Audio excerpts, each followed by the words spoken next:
Rim, Gilbert, Raphaël, très content de vous retrouver. Gilbert, on commence avec vous puisqu'on va parler de l'activité physique et de la sexualité. On a des questions. La première, c'est celle-ci. J'ai 58 ans, je prends un médicament pour des problèmes d'érection.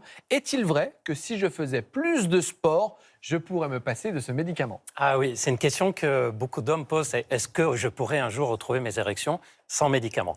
Et il y a des dizaines d'études qui ont montré qu'effectivement, les hommes qui ont des problèmes d'érection, qui se remettent à reprendre leur activité physique sportive, en général, ils améliorent leur alimentation aussi en même temps.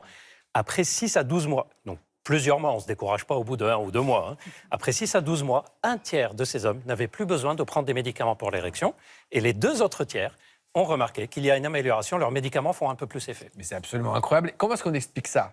Le sport agit sur plusieurs façons. Premièrement, quand on fait du sport, on va améliorer la microcirculation sanguine dans notre corps. Or, c'est celle-là dont on a besoin pour que le sang rentre dans les organes génitaux.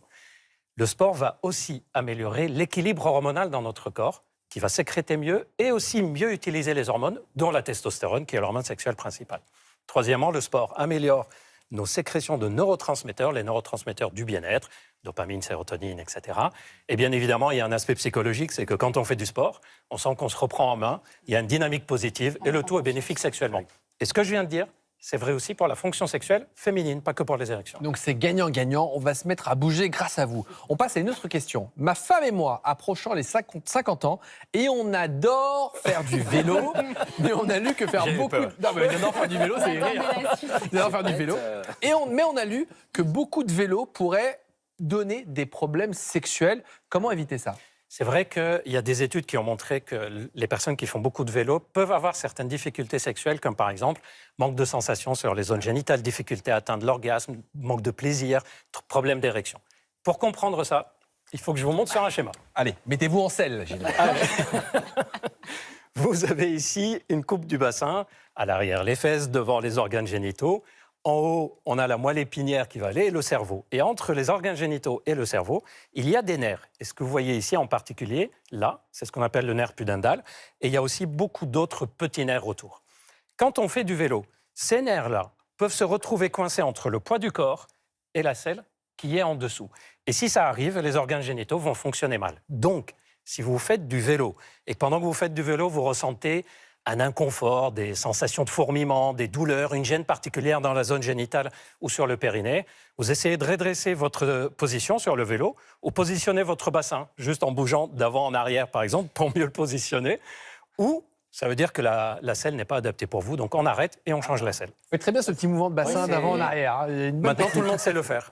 Rassurez-nous, quand on fait du vélo pour aller au travail, est-ce qu'on peut avoir ces symptômes aussi pour avoir cette compression des nerfs que je vous ai montré tout à l'heure, il faut vraiment faire beaucoup de vélo, donc des heures et des heures tous les jours pendant plusieurs semaines, faire le Tour de France par exemple. Et en plus, il faut que la selle soit pas adaptée. Si vous utilisez des selles ergonomiques, que vous voyez qui est un tout petit peu fendu ici, ça c'est pas pour pouvoir faire pipi en roulant, ça c'est pour éviter que le nerf soit comprimé. Mais avec ça, normalement, il n'y a pas de problème. Au contraire, on a des bénéfices sur la sexualité, comme on l'a dit. Eh bien, on ira tous chez Decathlon, Go-Sport ou peu importe acheter ce genre de selle. Merci pour cette réponse. On passe à une autre question, toujours à propos du vélo. Mais non, on passe au tennis de table, aucun rapport. On change de sport. On change de sport. Mon compagnon fait du tennis de table en club et il me dit que c'est mieux d'éviter de faire l'amour avant une compétition. Est-il vrai que ça a un effet sur les performances sportives? C'est une question qui prête à sourire, mais les sportifs de haut niveau la prennent très au sérieux. Les coachs, même parfois, ils nous disent « fais pas de relations sexuelles avant une compétition ou avant un entraînement important ». Il y a une enquête française, une des rares qui s'est intéressée à ce sujet, l'enquête Starter, qui a été faite à l'INSEP à Paris. Et dans cette enquête, les sportifs de haut niveau, quand on leur demande « est-ce que vous pensez que votre vie sexuelle influence vos performances ?» 83% disent « non, je pense que non ». Mais quand on leur demande « est-ce que vous avez des relations sexuelles avant les compétitions ?» la moitié disent « non, j'évite ». Donc, ils doivent ressentir quand même qu'il y a chez certains une conséquence. Mais pourquoi est-ce qu'on sait pourquoi ils veulent éviter justement d'avoir des rapports sexuels? Quand on leur sexuels, demande, ils disent c'est par manque de temps ou je préfère. En fait, on sait que quand on a des relations sexuelles, on va avoir des sécrétions plutôt de détente, de relâchement. On a les muscles qui se détendent, l'ocytocine qui est là, la sérotonine, le bien-être, comme on a dit tout à l'heure.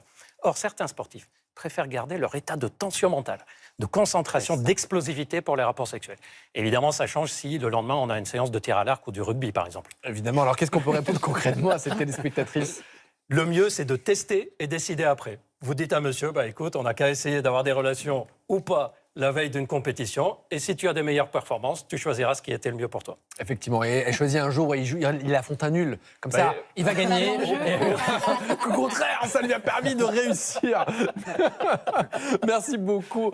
On passe, oui, de la sexualité aux questions auxquelles Rim vous a posé. Enfin bon, bref, je me suis embobé. C'est Rim qui répond. Cadeau. Et Gilbert, je vous remercie pour ces réponses. Rim, c'est à vous. Oui, absolument. Non, ça y est, on arrête de parler sexualité, mais on va parler nausées, puisque Valentin nous demande, il nous dit, j'ai régulièrement des nausées.